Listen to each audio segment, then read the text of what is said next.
Friends, आज हम देखने जा रहे हैं क्लास 8 का chapter number 8 useful and harmful microbes. सबसे पहले what is microbes? The organism which are not seen by our naked eyes is called micro organism. इसके दो टाइप होते हैं, एक होते हैं यूजफुल माइक्रोब्स, एक होते हैं हार्मफुल माइक्रोब्स। सबसे पहले यूजफुल माइक्रोब्स में हमारे सामने लैक्टोबैसिली। लैक्टोबैसिली ये होता है कर्ड के अंदर में, दही में बैक्टीरिया होता है। अब ये लैक्टोबैसिली कहाँ से आता है, कैसे प्रोसेस होता है वो देखेंगे हम।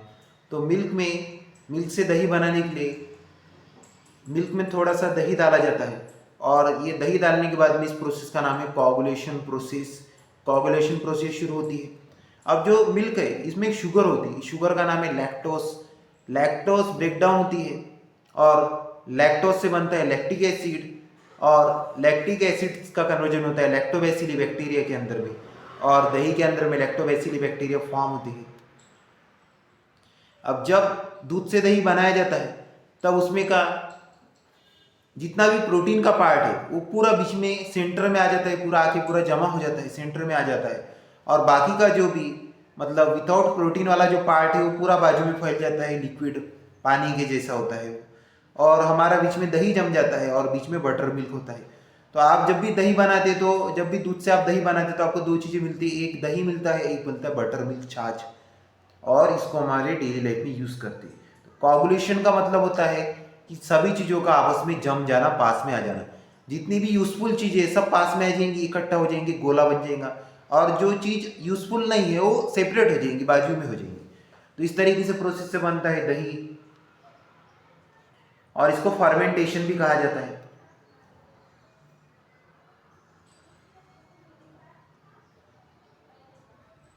अब ये probiotic, what is mean by probiotic yogurt?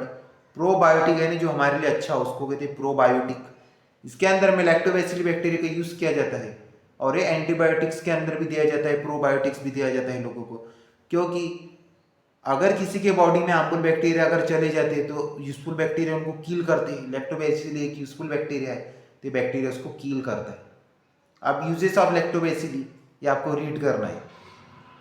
अगला है हमारा राइजोबियम। इसको सिम्बायोटिक बैक्टीरिया कहते हैं, क्योंकि ये क्या करता है, रिलेशनशिप बनाता है। सिम्बायोटिक का मतलब दो चीजों में रिलेशनशिप। तो ये सॉइल का और रूट का आपस में रिलेशनशिप बनाता है। और ये बैक्टीरिया जो प्लांट के रूट्स में होते हैं, रूट नोड्यूल्स में होते हैं बैक्टीरिया, ये उसमें का जो भी फूड मिलेगा उसमें बहुत ज़्यादा प्रोटीन होगा। जैसे कि मटर, स्वीट प्लांट, जो मटर जो है, मटर के प्लांट को स्वीट प्लांट कहते हैं। तो मटर में बहुत ज़्यादा प्रोटीन होता है, पीनट, सेंगदाने में बहुत ज़्यादा प्रोटीन होता है। तो इस प्लांट्स को कहते हैं लेग्यूमिनस प्लांट्स, और इनके रूट नोड्यूल्स में होता है राइजोबियम बैक्टीरिया। यहाँ पे आपको इसका स्ट्रक्चर दिया गया है। Role and importance of rhizobium. Rhizobium क्या करता है, सॉइल को फर्टाइल बनाता है। और नेक्स्ट थिंग, सॉइल के अंदर से नाइट्रोजन को बना के देता है प्लांट को। अब सॉइल के अंदर में जो भी पार्टिकल्स है इसमें से ये नाइट्रोजन को एब्जॉर्ब करता है और नाइट्रोजन फिक्सेशन करता है, और सॉइल फर्टाइल होती है। अगला है ईस्ट। ईस्ट ये ब्रेड में बैक्टीरिया होता है, इससे ब्रेड बनाया जाता है। ब्रेड पे एक पाउडर होता है ईस्ट, इसका जो भी ब्रेड का आटा गुना जाता है उसमें ईस्ट पाउडर डाला जाता है और ब्रेड बनाया जाता है। ईस्ट इसके लिए डाला जाता है क्योंकि ये ब्रेड को स्पॉन्जी बनाता है। तो यहाँ पे आपको ईस्ट का एक दिख रहा है पार्ट, तो यहाँ पे बर्ड आपको फॉर्म होते हुए दिख रहा है। तो इस तरीके से बर्ड होते हैं ईस्ट में, इसको बर्डिंग कहते हैं इस प्रोसेस को। How is bread made? Bread कैसे बनाया जाता है इसके बारे में आपको बताया गया। टू मेक ब्रेड रेसिपी का यूज किया जाता है। Find out, note down the डफ राइजेस। डफ यानी उसका जो आटा होता है उसको डफ कहते हैं। जैसे उसमें ईस्ट डालते हैं वैसे वो आटा फूल जाता है। स्पॉन्जी, स्पॉन्जी का मतलब होता है फूल जाना। फिर उसको जो ओवन वगैरह जो होती है बेकरी की उसमें डाला जाता है और ब्रेड बनता है। अगला देखिए, alcohol is produce along with sugar in sugar factory. Alcohol किस तरीके से बनाया जाता है? अब जो शुगर केन का जो जूस है, आपने जो है गर्मी के दिनों में गन्ने का रस पिया होगा। अभी शुगर केन का जो जूस है इसमें ईस्ट अगर मिलाया जाए तो उससे अल्कोहल बन जाता है। अल्कोहल यानी टाइप ऑफ दारू, दारू बनती है इससे। तो कोई भी फ्रूट के जूस में अगर ईस्ट को अगर मिलाया जाए तो वो अल्कोहल में कन्वर्ट हो जाता है उसका वाला। यहाँ पे इथेनॉल के बारे में बताया गया है, इथेनॉल भी बनाया जाता है। जो शुगर मोलासिस होते हैं, शुगर मोलासिस यानी जब हम गन्ना खा लेते हैं तो गन्ना खाने के बाद में गन्ने का जो वेस्ट जो बचता है उसको कहते हैं शुगर मोलासिस। इस शुगर मोलासिस से बनाया जाता है इथेनॉल। इसको गर्म करके जो शुगर मोलासिस है, जो शुगर का जो वेस्ट है यानी शुगर केन का जो वेस्ट है, इसमें जब ईस्ट को मिलाया जाता है तो वो बन जाता है इथेनॉल। ये गाड़ी में पेट्रोल में मिक्स किया जाता है और ये कंप्लीट कंबशन के काम में आता है। जो गाड़ी का जो इंजन है तो इसमें पूरी तरीके से फ्यूल बर्न नहीं हो सकता है, थोड़ा बहुत फ्यूल बच जाता है, तो कंप्लीट कंबशन के लिए उसमें इथेनॉल का यूज किया जाता है। अगला देखिए, नेक्स्ट टॉपिक है हमारा बायो रिमीडिएशन। तो अब ईस्ट की एक स्पीसीज के नाम से, अभी एक बैक्टीरिया की बहुत ज्यादा स्पीसीज होती है। अब यहाँ पे एरोविया लिपोलाइटिका का यूज किया जाता है to absorb toxin releasing during the production of palm oil. जब पाम ऑयल बनाया जाता है तो इस स्पीसीज पे ईस्ट की डाली जाती है और इसमें का जो भी टॉक्सिन है, जो भी जहरीली चीज है, इनको क्या कर लेता है, एब्जॉर्ब करता है। साइक्रोमेसिस सेरेविसिए, इसका यूज किया जाता है एब्जॉर्प्शन ऑफ पॉल्यूटेंट एर्सेनिक। जो पॉल्यूटेंट्स वगैरह होते हैं एर्सेनिक के, अब एर्सेनिक एक मेटल का नाम है, इससे कुछ बनाया जा रहा होगा। अब इसमें की जो भी पॉल्यूटेंट्स निकलेंगे तो इसको ये एब्जॉर्ब कर लेगा। साइक्रोमेसिस सेरेविसिए, ये भी बैक्टीरिया का नाम है, ये भी ईस्ट में आता है। उसके बाद में ऑयल स्पिल्स का मतलब, कभी कभी एक कंट्री से दूसरे कंट्री में ऑयल लाया जाता है। अब ये ऑयल अगर लीकेज हो जाता है शिप से, जहाज से, तो ये बैक्टीरिया का नाम है अल्काइनी ओरैक्स का यूज किया जाता है उसको ब्रेक डाउन करने में। ये पूरे ऑयल को ब्रेक डाउन कर देता है और कार्बन डाइऑक्साइड गैस रिलीज हो जाती है और पानी से पूरा ऑयल सफा हो जाता है। अब अगला है हमारा एंटीबायोटिक्स। एंटीबायोटिक्स यानी दवाई गोली। अब ये यूज होती है, इसके लिए ये बनाई जाती है फंगी से। फंगी में एक पेनिसिलिन करके फंगस है जिससे एंटीबायोटिक्स बनाई जाती है। Discovery of 20th century have brought about the revolution. 20th century के अंदर में एंटीबायोटिक्स की डिस्कवरी हुई थी। Even disease like tuberculosis, TB कहते हैं उसको हम, ये डिसीज है, has been almost completely eradicate, यानी ये डिसीज क्या हो चुका था, बहुत सारी कंट्रीज में, मतलब कुछ कंट्रीज में फैल चुका था। तो इसके लिए एंटीबायोटिक्स का यूज किया गया। इसके लिए antibiotic mainly against bacteria. Bacteria के एंटी का मतलब होता है मतलब उल्टा, बायोटिक, बायोटिक यानी बैक्टीरिया, यानी बैक्टीरिया को खत्म करने के लिए बनाई गई एंटीबायोटिक। लेकिन एंटीबायोटिक क्या करती है, जब हमारे बॉडी में जाती है तो ये यूजफुल बैक्टीरिया को भी किल कर देती है, हार्मफुल बैक्टीरिया को भी किल कर देती है। अब देखिए, दे आर कॉल्ड, अब दो टाइप के एंटीबायोटिक है, एक होते हैं ब्रॉड स्पेक्ट्रम और एक होती है नैरो स्पेक्ट्रम।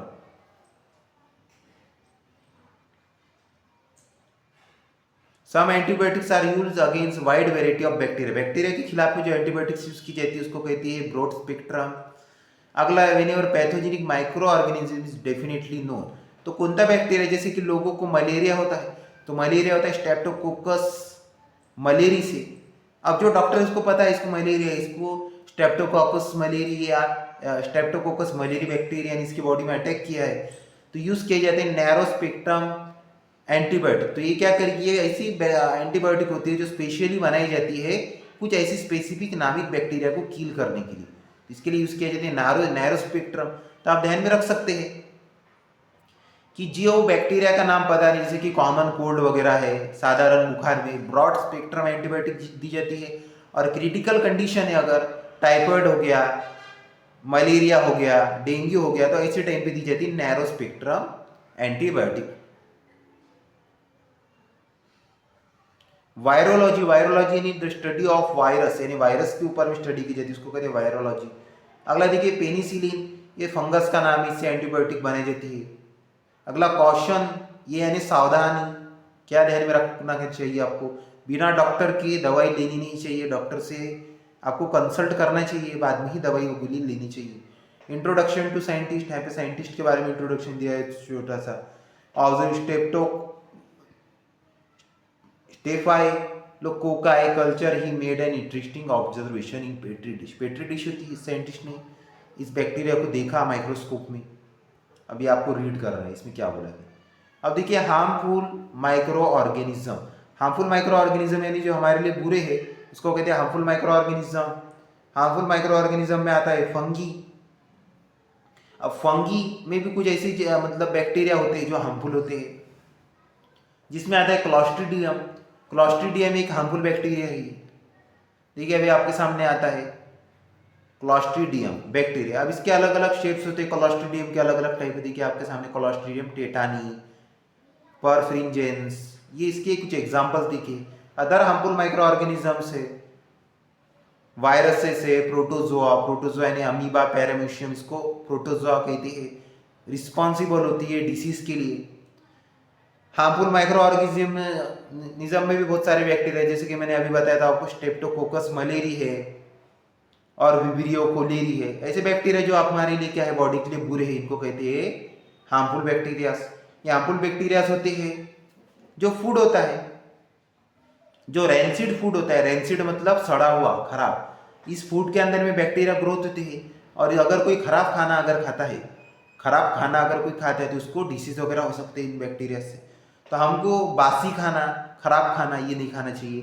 खाने को जांच पड़ताल करनी चाहिए, कोई भी चीज़ को एक्सपायरी डेट देखनी चाहिए किसी भी चीज़ अगर आप खा रहे पैकेट्स की चीज़ें। तो इंट्रोडक्शन टू साइंटिस्ट है, आपको रीड करना है। अब देखिए आपके सामने एड्स है, हेपेटाइटिस है, इन्फ्लुएंजा है। तो यहाँ पे पैथोजन, पैथोजन यानी एक तो वायरस हो सकता है, बैक्टीरिया। तो यहाँ पे जो नेम से ये देखने आपको कौन सा वायरस है, कौन सा बैक्टीरिया है, मोड ऑफ इन्फेक्शन यानी इन्फेक्शन किस तरीके से होता है, और प्रिवेंटिव मेजर आप इससे कैसे बच सकते हैं, ये चार्ट आपको रीड करना है। और यहाँ पे आपका ये चैप्टर कंप्लीट होता है। अभी मैंने एक चैप्टर भी इसके अंदर में ले रहा हूँ।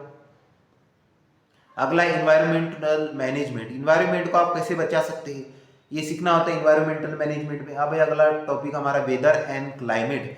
वेदर है शॉर्ट टर्म पैटर्न, क्लाइमेट है लॉन्ग टर्म पैटर्न। अभी फॉर एग्जाम्पल दोपहर में गर्मी हो रही थी, शाम में वापस ठंडी लगने लगी, ये इसको कहते हैं वेदर, यानी कभी भी बदलने वाली सिचुएशन, इसको वेदर कहा जाता है। और क्लाइमेट, अभी ठंडी के दिन है फॉर एग्जाम्पल, तो 2-3 महीने लगातार ठंडी ही रहेंगी। थोड़ा बहुत एटमॉस्फेयर में कम ज़्यादा होने के कारण हमको दोपहर में गर्मी वगैरह हो सकती है, लेकिन ऐसा नहीं है कि गर्मी की सीजन वाली फीलिंग आपको इस टाइम पे मिलेगी। तो इसको कहते हैं क्लाइमेट, यानी ये होता है लॉन्ग टर्म पैटर्न। अब weather related climate factors, climate factors यानी क्लाइमेट को रोकने वाली चीज़ें, कौन कौन सी चीज़ें रुकती है उसको, ये आपको रीड करना है। सनलाइट है, क्लाउड है, ह्यूमिडिटी है, ये क्लाइमेट को रोकती है, यानी क्लाइमेट पे असर डालती है। जैसे अभी ठंडी है फॉर एग्जाम्पल, ठंडी के दिनों में एटमॉस्फेरिक प्रेशर चेंज हो जाता है, गर्म हवाएं अगर आने लगती है तो क्या हो सकता है, इसमें थोड़ी बहुत गर्मी वगैरह भी लग सकती है आपको ड्यूरिंग डे टाइम, दिन के समय पे। सनलाइट अगर तेज है तो आपको गर्मी लगेगी। अगला देखो चेंज इन वेदर, वेदर के अंदर में क्या होता है, एयर की वजह से वेदर के अंदर में चेंज होता है। जो एयर घूमते रहती है, तो ये एयर दिन के टाइम पे सनलाइट होती है, तो सनलाइट इस एयर को वार्म करती है, गर्म करती है। तो दिन के समय अगर आप धूप में घूम रहे तो आपको गर्म हवा महसूस होती है, आप गर्म हवा का एक्सपीरियंस लेते हैं उस टाइम पे। तो ऐसा वेदर चेंज होते रहता है, वेदर का कोई ऐसा फिक्स नहीं, वेदर कभी भी चेंज होते रहता है। अब स्पेशल डे देखिए 23 मार्च को मनाया गया है वर्ल्ड मेट्रोलॉजिकल डे। अब देखिए importance of weather in living world, बहुत सारा इंपॉर्टेंस है वेदर का, क्योंकि वेदर पे जो खेती वगैरह है हमारी मेन, जिससे हम मतलब हमारा जो है India is second largest agriculture country है, ये पूरा किस पे डिपेंड है, खेती पे, एग्रीकल्चर पे। तो इम्पॉर्टेंट बहुत है वेदर हमारे लिए, और बहुत सारी इसमें अलग अलग चीज़ें आपको दी गई, आपको रीड करना है।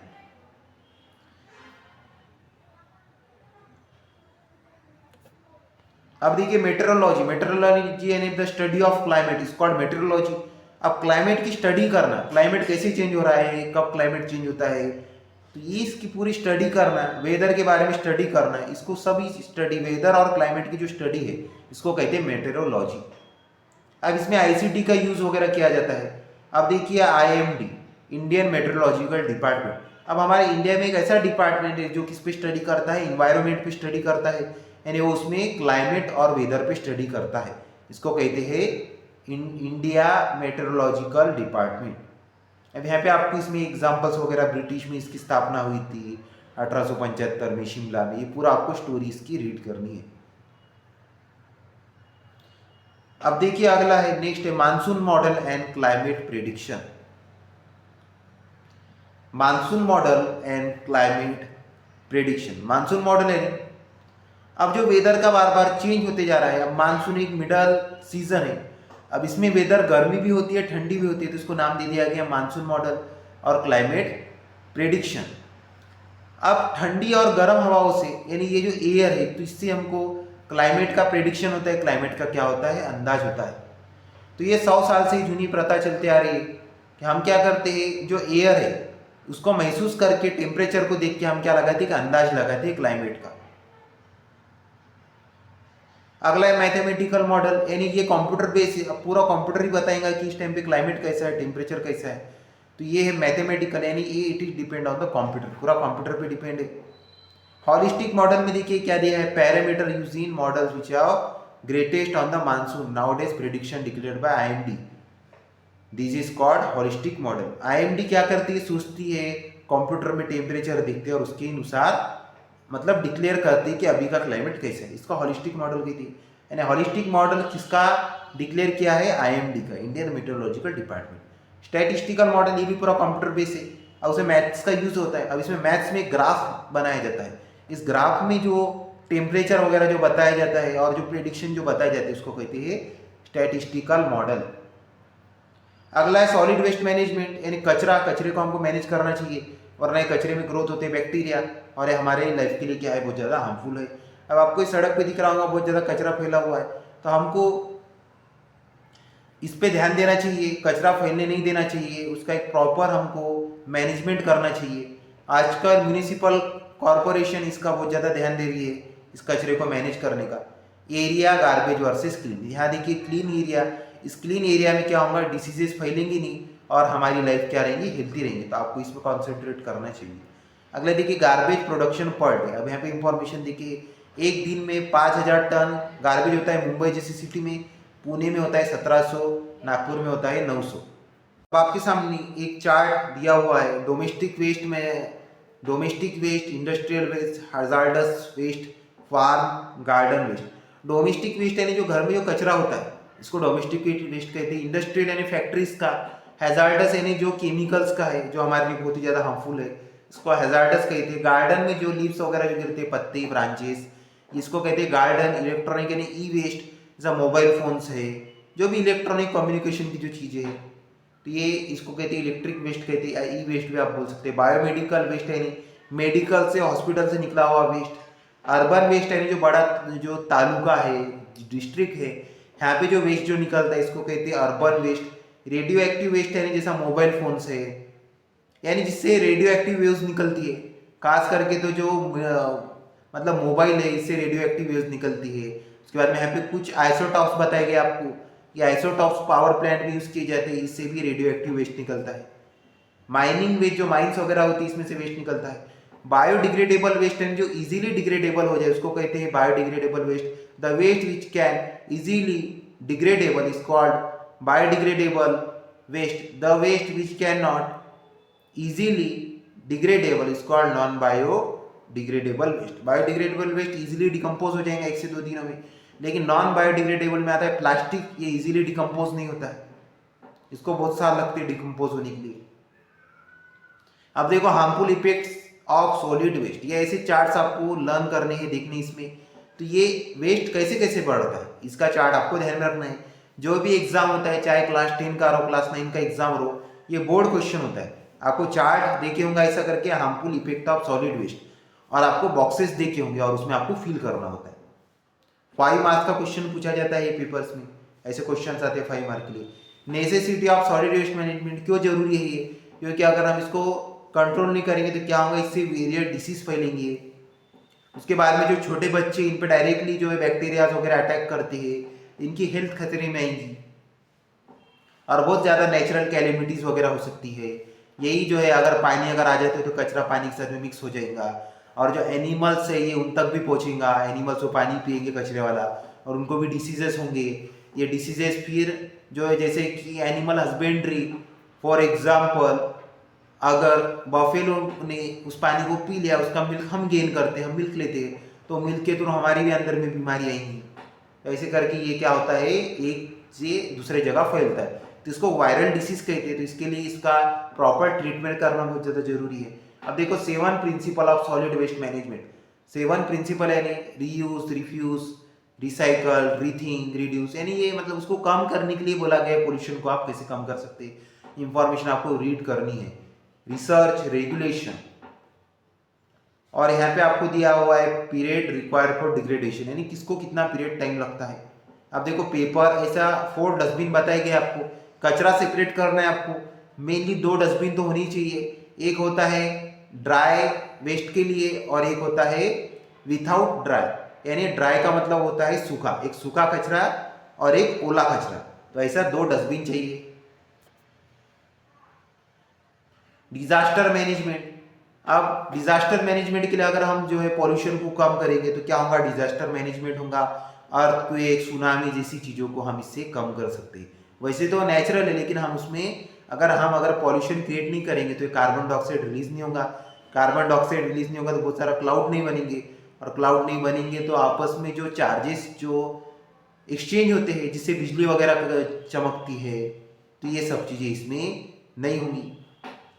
उसके बाद में कार्बन डाइऑक्साइड ज़्यादा हो जाता है तो ग्लोबल वार्मिंग होती है, ग्लोबल वार्मिंग से हीट प्रोड्यूस होती है, ये हीट गिरती है ज़मीन पे, ज़मीन के अंदर में जब स्टेजेस में सबसे आखिरी स्टेज पे जाते हैं तो वहाँ होता है लावा, मैग्मा, ये मैग्मा को जब हीट इस तक पहुँचती है तो मैग्मा का एक्सपांड होता है और इससे वॉल्केनिक इरप्शन होते हैं, ज्वालामुखी कहते हैं उसको हम। उसके बाद पे जो जमीन का जो पार्ट है जिसके अंदर में क्रैक्स आते हैं, ये सब चीज़ों से हम बच सकते हैं, इसको कहते हैं disaster management. First aid to victimism, first aid यानी विक्टिज्म को सबसे पहले, कभी भी विक्टिज्म को कुछ भी प्रॉब्लम हुई, अगर कोई आपके सामने पेशेंट है उसका बुखार है तो पहले उसको देखना चाहिए उसको क्या प्रॉब्लम है, अगर आपके पास में ग्लूकोज वगैरह है तो उसको देना चाहिए और बाद में उसको डॉक्टर के पास में लेके जाना चाहिए।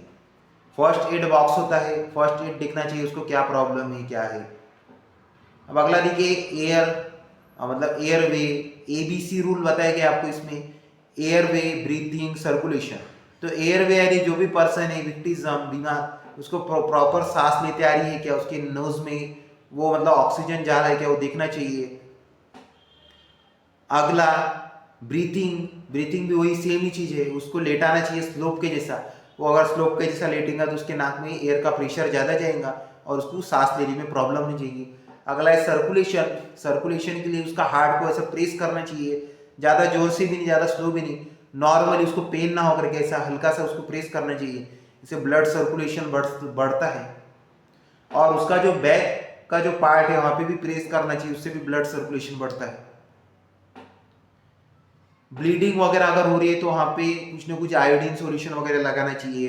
फ्रैक्चर है तो उस हैंड को फोल्ड नहीं करना चाहिए, उसको ऐसे ही, अगर आपके पास में कोई चीज है स्ट्रिंग वगैरह कोई रस्सी की जैसे या कोई भी ऐसा मतलब जिसको आप उसको कवर कर सकते हैं, कोई पट्टी वगैरह, तो उसको बांध देना चाहिए जिससे इंजरी बढ़े ना हो। उसके बाद में बर्न्स अगर जला हुआ है तो उसको आइस वगैरह लगाना चाहिए। तो यहाँ पे आपको कुछ इसके मेथड्स बताए गए हैं, ये आपको देखने हैं और यहाँ पे आपका चैप्टर कंप्लीट होता है। अदर इमरजेंसी मेजर, एम्बुलेंस वगैरह को आप कॉल कर सकते हैं और आपके नज़दीकी जो नॉलेजेबल पर्सन है आप उनसे भी कुछ नॉलेज ले सकते हैं। तो ऐसा ये चैप्टर आपका कंप्लीट होता है। आई होप आपको चैप्टर समझ में आया होगा। आपको ये वीडियोस आपके फ्रेंड्स को शेयर करना है, चैनल को सब्सक्राइब करना है और वीडियो को लाइक करना है।